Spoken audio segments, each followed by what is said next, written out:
El doctor Juan Daniel Jaramillo termina el panel. Él es especialista precisamente en Derecho Internacional y le damos la cordial bienvenida. Doctor Jaramillo, por Muchas favor. gracias, senador Rangel. Muy agradecido. Bueno, esta es la primera vez que estoy con todos mis amigos del Centro Democrático en forma personal. Siempre lo hacemos vía telefónica, conferencias con el presidente y senador Uribe. Y entonces, pues para mí esto tiene una significación especial porque yo trato de evadir reuniones de carácter político. Yo soy un abogado practicante, un humilde abogado internacionalista. Fabio Valencia también es técnico.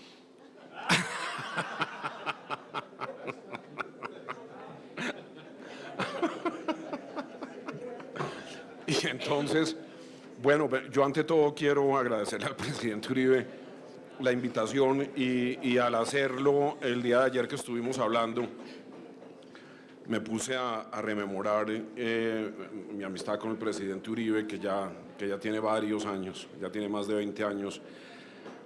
Yo al presidente Uribe lo conocí, le decía a Rubita, una tarde en la casa del expresidente Alfonso López Miquelsen, y de allí se inició. Me acuerdo que él era gobernador de Antioquia y el presidente López me dijo: yo quiero que usted conozca al mejor gobernador del país, uno de los hombres más importantes que tenemos, va a ser presidente de Colombia sin lugar a dudas.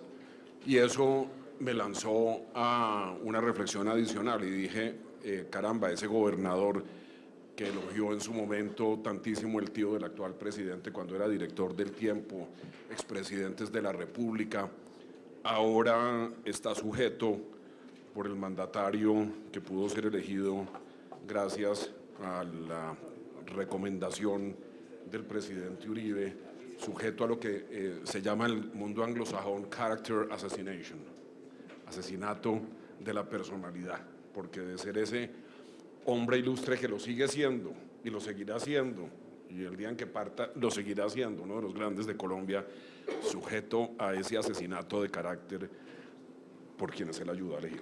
Entonces, le quiero hacer ese homenaje a este grande de Colombia que es el presidente Uribe. No le gusta que se lo haga, pero así es, El presidente Uribe es de lejos un grande de Colombia. Cuando le comentaba ayer a un catedrático, a un investigador especialista en historia, le dije: voy a estar mañana con los amigos del Centro Democrático. Entonces me dijo: usted sabe una cosa, que yo me he puesto a analizar la figura del presidente. El presidente Uribe lleva 14 años en la cresta de la ola de favoritismo de la opinión pública. Y me dijo, me puse a mirar, en esa época no había encuestadores, en la época de Bolívar y de Santander, pero me dijo, a Bolívar le duró la cresta 9 años y a Santander 8. Entonces al presidente Uribe le ha durado 14 años, y eso no es resultado del azar, es resultado de un hecho clarísimo, y es que nos devolvió al país, hizo vivible nuevamente a Colombia, permitió al país un despegue en términos económicos que nos colocó de ser una leyenda negra a ser la leyenda grande de América Latina. Entonces quiero hacer ese tributo al presidente Uribe.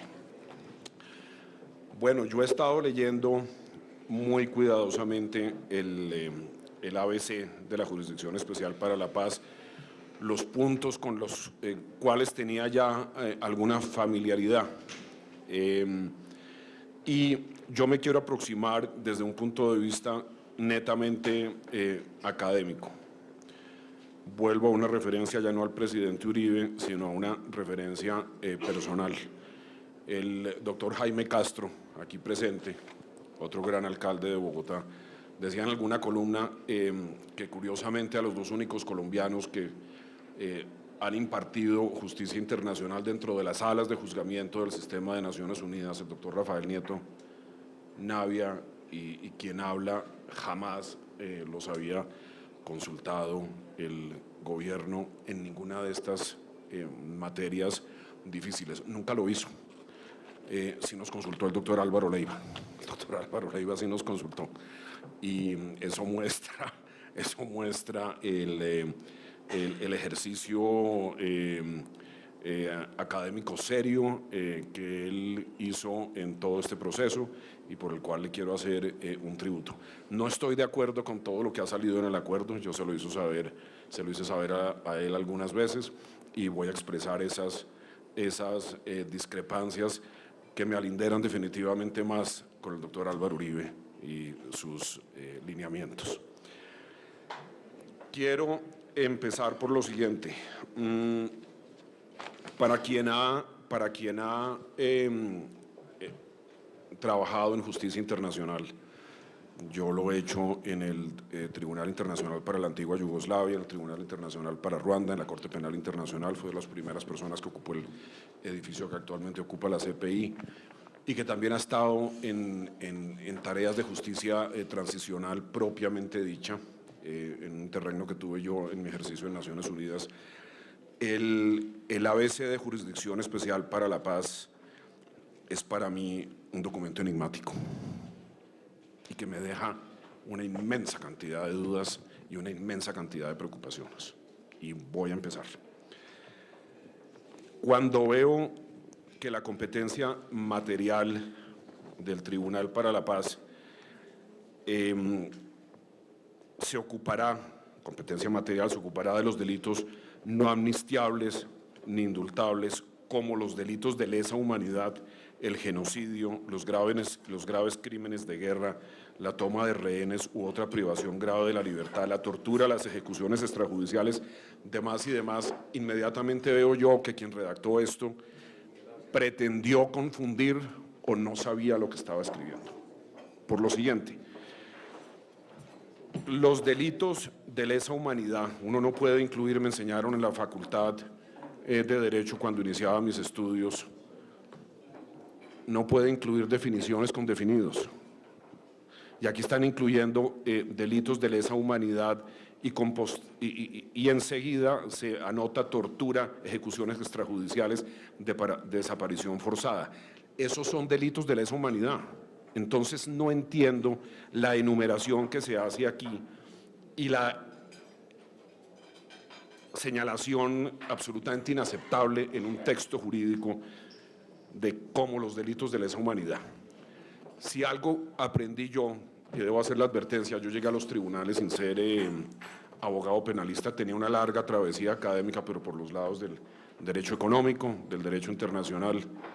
Y cuando entré a los tribunales, lo primero que aprendí es que cuando estamos hablando de delitos, tenemos que hacerlo siempre taxativamente.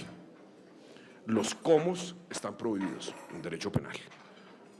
Siempre es necesario hablar del delito como tal. Entonces, a mí me asombra que en un texto jurídico se esté señalando como delitos de lesa humanidad un concepto que deviene vacío, porque yo no sé de qué delitos de lesa humanidad están hablando acá.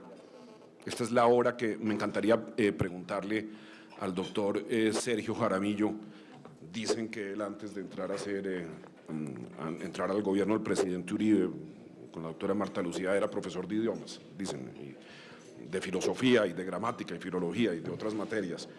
Yo, mientras tanto, estaba ejerciendo en La Haya en estas materias y, francamente, delitos como delitos de lesa humanidad a mí me provoca reír o llorar, porque eso no tiene absolutamente ningún asidero en un documento de esta seriedad.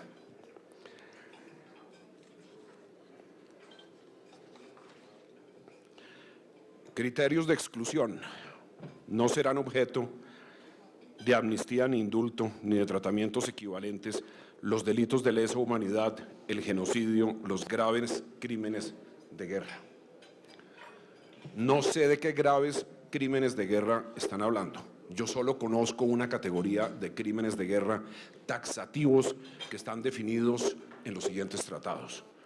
Derecho de la Haya, el llamado Derecho de la Haya, que son las convenciones de 1899 y de 1907, que dieron origen con posterioridad al derecho llamado de Ginebra de 1949, que son los 4 tratados, las 4 grandes normas de derecho internacional humanitario que señalan taxativamente esos tipos penales, después adicionados por los protocolos adicionales de Ginebra de 1977, cuya suscripción ya va a cumplir 40 años.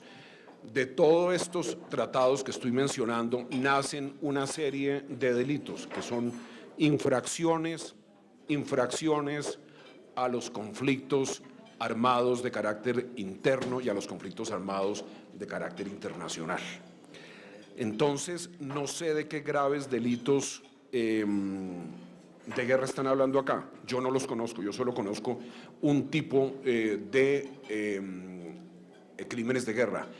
Y la jurisprudencia más reciente de la Corte Penal Internacional, también del Tribunal Internacional para la Antigua Yugoslavia, que sigue funcionando, ha dejado en claro lo siguiente: no hay gravedad ni hay menos gravedad en los delitos de guerra. Simplemente hay delitos de guerra llamados por los tribunales de Nurembergo en 1946 delitos supremos contra la humanidad, y así confirmados por la sentencia de los 2 tribunales de la antigua Yugoslavia, de Ruanda y de la Corte Penal Internacional. Entonces, yo empiezo a mirar acá que están hablando de unos graves delitos de guerra con el fin de hacer en el futuro, vía decreto, una serie de atenuaciones y una serie de diferenciaciones dentro del tipo de delitos de guerra que es inaceptable dentro de los estándares del derecho criminal internacional. Esto es lo primero que yo veo acá. Lo que yo siento como abogado devenido experto en estas materias, porque nunca pensé ser abogado penalista internacional, menos abogado penalista, simplemente la vida me llevó a eso al entrar en Naciones Unidas. Veo que aquí hay un intento bastante bien hecho para empezar a sacarle el quite a lo que son los verdaderos crímenes de guerra, que son todos de suprema gravedad, o que la persona que redactó esto, a lo mejor un filósofo o un gramático, no sabe de qué está hablando ni qué está escribiendo. Y esto es de inmensa gravedad. Recordemos que estos son documentos que empiezan a ser evaluados por organizaciones no gubernamentales, por Naciones Unidas. El contentamiento que alcanzo a ver en algunos sectores gubernamentales y mediáticos de que los estamentos internacionales, gobiernos de distintos países empiezan a dar una aprobación temprana a estos acuerdos, no es tal. Aquí va a empezar un análisis sumamente serio y detenido de estas materias. Entro dentro de la concepción general que se ha aplicado a pensar en las llamadas responsabilidades colectivas. Este es un punto para mí absolutamente ajeno a un acuerdo de justicia de este tipo.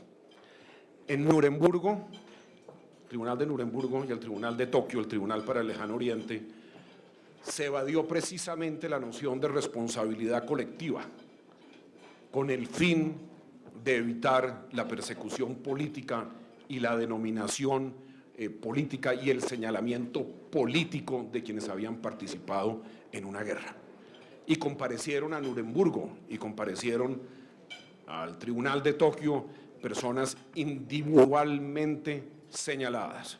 Y así ocurrió, y así ha ocurrido en el Tribunal Internacional para la Antigua Yugoslavia, así ocurrió en Ruanda y así está ocurriendo en este momento en la Corte Penal Internacional. Yo hago la siguiente pregunta. Aquí vemos, yo ya voy a entrar en adelante, yo creo que el doctor Leiva debe estar bastante asombrado por las críticas que estoy haciendo, pero definitivamente uno tiene que tomar decisiones. En la vida la he tomado al conocer el texto definitivo y yo no puedo dejar pasar sin hacer una crítica sumamente seria a los conceptos que nos están construyendo en este acuerdo. La responsabilidad colectiva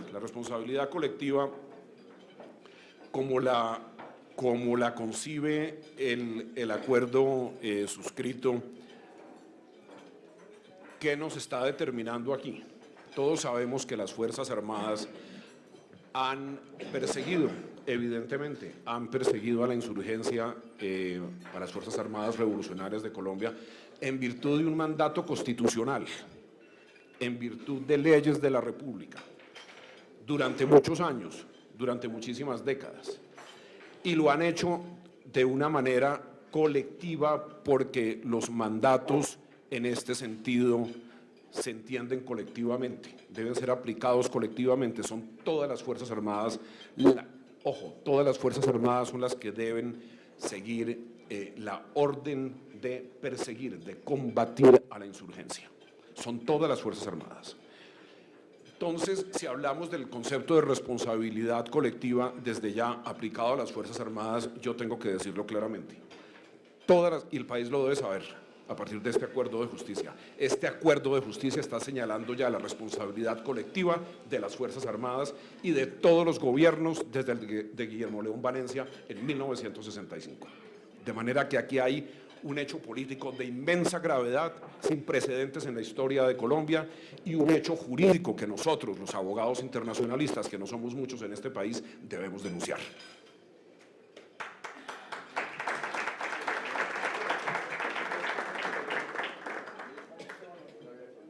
La responsabilidad colectiva aplicada a la insurgencia es impropia también, como lo acabo de decir.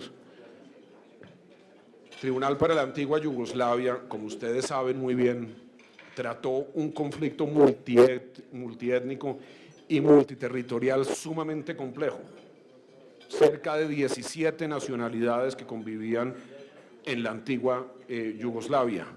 Y varias religiones, la religión católica, religiones protestantes que mucha gente olvida, las diferentes ramas de la religión musulmana, y desde un inicio en el acuerdo de Dayton en 1995, cuando tuve yo oportunidad de vincularme por primera vez a este proceso, no habían nacido los tribunales, no había nacido el Tribunal de la Haya. En el acuerdo de Dayton, que sería muy interesante que ustedes leyeran, se señala claramente que las responsabilidades colectivas dentro de la evaluación de delitos y el señalamiento de responsabilidades durante la guerra en la antigua Yugoslavia, que la responsabilidad colectiva no es posible, porque eso significaría la prolongación de un conflicto multiétnico y multirreligioso. ¿Cuál fue el derrotero que se señaló? La señalación de responsabilidades individuales. Esa es la base de la justicia penal internacional. Entonces, la aceptación de responsabilidades colectivas aquí, en cabeza del gobierno, pues naturalmente tiene que concluir en una sumatoria de la de todos los gobiernos, porque todos los gobiernos, mal que bien, han cumplido esa orden constitucional. Desde el de Guillermo León Valencia hasta el de Juan Manuel Santos, presuntamente. De manera que será necesario aceptar esa responsabilidad colectiva del Estado colombiano. Esto es de una inmensa gravedad política y yo creo que el mensaje que debe llevar el Centro Democrático y que debemos llevar los colombianos de bien es que esta condición para lograr la paz es inaceptable, porque significa un desmantelamiento de la institucionalidad y significa sentar a todos los gobiernos, desde el de Guillermo León Valencia hasta el actual, en el banquillo de los acusados. Continúo. Cuando yo miro las dos salas, la comisión, los dos órganos que se han creado, el Tribunal de Paz y la llamada Comisión de la Verdad. Yo no veo ahí ninguna Comisión de la Verdad. Por lo menos ninguna de las comisiones de la verdad que he venido estudiando. Ayer, cuando hablé con el presidente Uribe, quise refrescar el funcionamiento de alguna de estas comisiones: Argentina, Brasil, Canadá, Chile, República Checa, Fiji, Liberia, Marruecos, Paraguay, Perú, Filipinas, Ruanda, miré algunos de sus perfiles generales y el tipo que se ha creado en Colombia definitivamente no corresponde a ninguno de los experimentos que ha habido, y muchísimo menos al surafricano, que es el que se viene diciendo por parte del gobierno que sirve como ejemplo de justicia restaurativa. Aquí no hay absolutamente ningún trozo, no hay ningún pedazo, no hay absolutamente ningún milímetro de la Comisión de la Verdad como funciona en Sudáfrica. Yo los invito a ustedes a que hagan el ejercicio de leer qué ocurrió en Sudáfrica. En Sudáfrica se creó una comisión donde se confesaron unos delitos resultantes de la discriminación y del apartheid, pero tuvo un norte, tuvo un oriente fundamental que se lee en el primer párrafo de la ley que establece la Comisión de la Verdad en Sudáfrica, y que son las víctimas.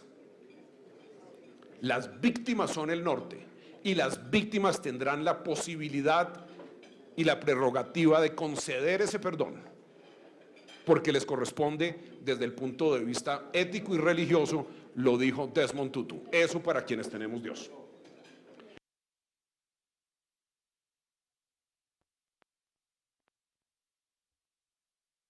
¿Qué va a hacer a partir de este momento el gobierno de este acuerdo de justicia?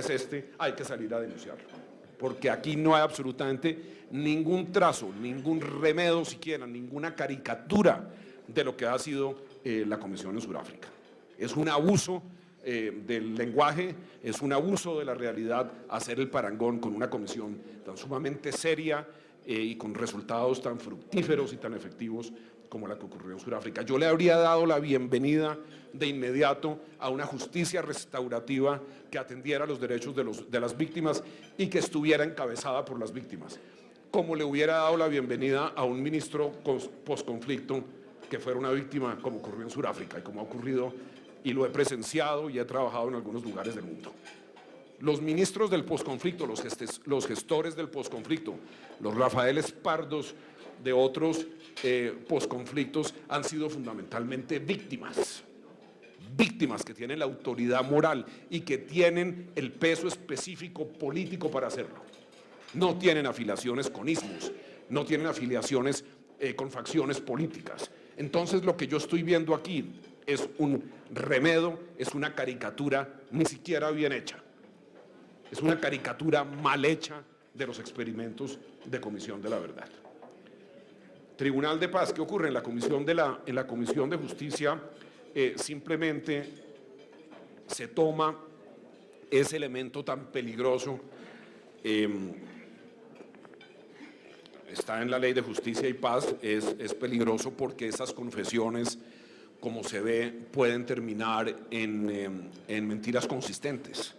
Es una crítica sana que yo hago. ¿Por qué? El sistema de negociación de penas, de entrega de verdad a cambio de menor pena o de no pena, pues muchas veces termina convertida, lo atestiguan dentro de la propia justicia interna de los Estados Unidos, estudios de la Universidad de Cornell recientes que yo he visto. Las negociaciones de penas han terminado con el sistema de los Estados Unidos en una falsía, en una mentira verdadera, en una mentira absoluta. ¿Por qué? Porque la persona va a negociar una versión para ver de qué manera minimiza su pena. Entonces, una versión generalmente ideada, inventada, falsificada. Pero hay otros estímulos, hay otras vías para lograr esa verdad dentro de las comisiones, que son negociaciones directas con víctimas al interior de la comisión, como ocurrió en Sudáfrica, como ocurrió también en Congo. Y yo no veo eso en esta comisión. No lo veo por ningún lado. Yo lamento tener que hacer estas críticas acá para una persona que yo quiero y admiro tanto como el doctor Álvaro Leiva, pero yo sí veo que aquí hay unas críticas que son absolutamente necesarias, porque el país, en mi opinión, no le puede marchar a esto. Y esto tiene que tener una expresión política. Si el plebiscito termina su buen curso en la Corte Constitucional, lo digo yo desde acá, yo seré de los primeros que votaré el no, porque el acuerdo de justicia es una falsificación clara de órganos existentes en otras partes del mundo, es una configuración laxa de términos de derecho criminal internacional que merecen y exigen toda la precisión. De nuevo, repito, cuando yo llegué a estos tribunales en La Haya, lo primero que aprendí es que allá yo no iba a divagar, era un ejercicio casi matemático, había unos delitos que debíamos acoplar a unas conductas determinadas con una precisión casi matemática. Había que mirar evidentemente qué había ocurrido y tratar de encajar el tipo con la conducta. No era viable, había que mirar si encajaban o no. Uno tenía que mirar, tratar de ganar la mayor fidelidad para mirar si evidentemente había ocurrido algo. Pero esto de hablar de como delitos y de permitir unas versiones libres, amañadas en una comisión de la verdad que van a estar comprando impunidad para los que sí están listos, están prestos, como puede ocurrir con las Fuerzas Armadas, a dar una versión acoplada a la realidad, puedan terminar en los dientes de un tribunal de paz con la capacidad de perseguir. Entonces, yo veo aquí, me da pena tener que decirlo, con los autores de este acuerdo, fundamentalmente con los doctores Álvaro Leiva, el doctor Enrique Santiago, persona a quien admiro mucho, pero yo le veo críticas sumamente serias e imposibilidades jurídicas a este acuerdo. Yo no veo en el acuerdo de justicia, porque esto tiene que ser parte integrante de un acuerdo de justicia. Aquí nos están hablando de unas coacciones y nos están diciendo que para unas comandancias habrá ciertas penas, pero que también para quienes obedecen órdenes de una manera absolutamente desordenada. Partamos de una base. Desde el Tribunal de Nuremberg hasta la Corte Penal Internacional, quienes obedecen órdenes, es decir, los soldados, es decir, en las Fuerzas Armadas, esos menores que componen los grandes contingentes de la insurgencia, son de entrada no responsables, no culpables. ¿Quiénes han comparecido en estos tribunales a enfrentar penas?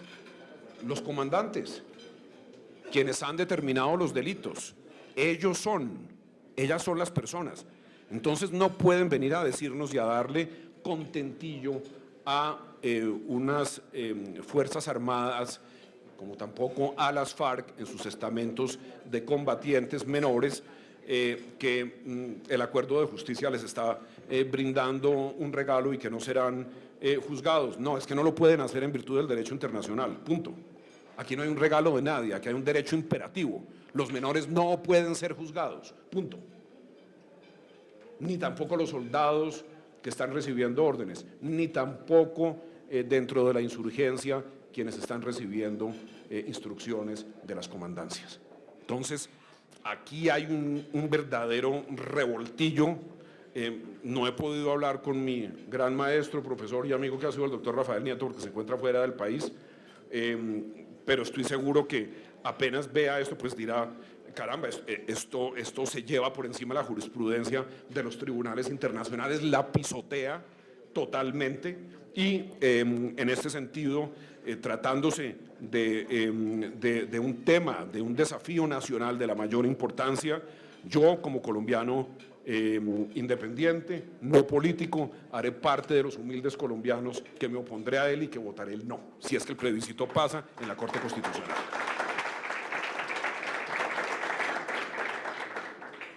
Yo quiero terminar con una, nuevamente, así como lo hice al principio con el presidente Uribe Lozaños, que tuve el gusto y honor de conocerlo. Cuando yo me senté en los bancos de la Facultad de Derecho, aquí está uno de mis compañeros, él me lleva más años, debo advertir, que es el doctor Guillermo Botero. Porque el doctor Botero tiene dos carreras, entonces él estudió Derecho después, entonces allá coincidimos. Y yo por esas épocas a los Andes, a la Universidad de los Andes entrábamos quienes estábamos más por el lado del derecho económico, del derecho corporativo, y por eso lo hice yo en la Universidad de los Andes. Yo después me especialicé en economía, en desarrollo económico, mi doctorado, todo fue por ese lado.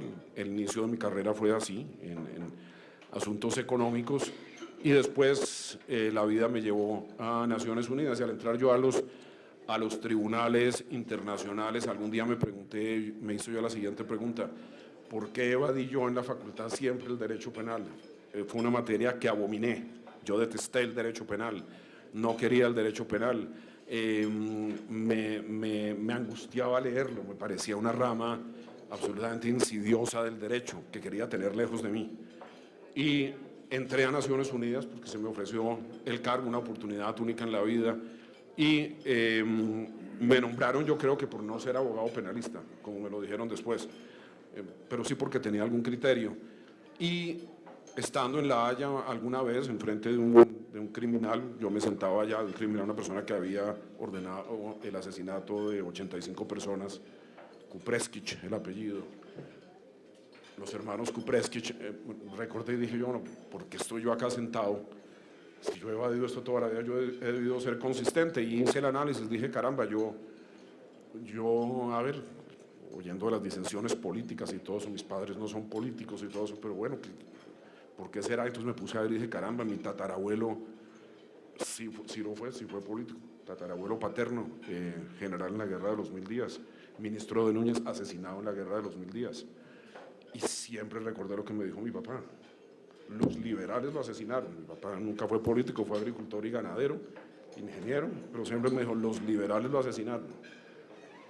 Y después vi el sombrero que llevaba cuando lo asesinaron, y un día supe que había un conflicto entre unos primos de mi papá y mi papá por el sombrero, donde estaba la bala, el hueco de la bala. Entonces, claro, uno de niño tiende a evadir estos hechos conservadores, por el lado de mi padre. Por el lado de mi madre, después empecé a saber que también un tío abuelo mío también había muerto en la Guerra de los 1000 días, y también otro tatarabuelo, pero liberales, y que después los liberales habían perseguido a la familia, los conservadores habían perseguido a la familia de mi madre y la habían dejado en la miseria, la habían dejado en la absoluta y total miseria, después de haber sido una familia totalmente pudiente. Un día mi mamá me dijo, sí, fueron los godos, los conservadores, unos miserables, los que hicieron eso. Y entonces yo dije, bueno, la razón por la cual yo quise tener lejos, completamente lejos, pues fue esa. Pero eso me llevó a pensar lo siguiente, caramba, mi padre y mi madre terminaron casándose, el uno liberal y la otra conservadora. Y además que la senadora María del Rosario Guerra quizás no lo sabe, porque me lo contó mi mamá antes de ayer. Me dijo, ¿usted sí sabe quién nos presentó a su papá y a mí? José Guerra, el papá de María del Rosario, porque un tío de María del Rosario está casado con una de las hermanas de mi madre. Entonces me dijo, cuando estábamos todos en Bogotá en esa época, su papá era compañero de José en el Rosario, y nos presentó. Entonces, bueno, así fue, se casaron un liberal y una conservadora, y entonces eso me hizo pensar a mí allá. Dije yo en La Haya, caramba, la paz es posible, pero esa paz, entendí yo allá, solo es posible, claramente, cuando hay evidentemente un esfuerzo, un deseo del tejido, una restauración de lo que está roto en la sociedad, pero igualmente fundamental es que haya un criterio gobernando estos procesos. Puede llamarse justicia simbólica, evidentemente, y no todos van a ser castigados. Este acuerdo, como está visto y como lo veo yo, no es ni siquiera un ejemplo de justicia simbólica. Para mí esta es una caricatura de lo que debe ser un acuerdo de justicia, y lo digo con inmenso dolor de colombiano. Muchas gracias. Muchas gracias.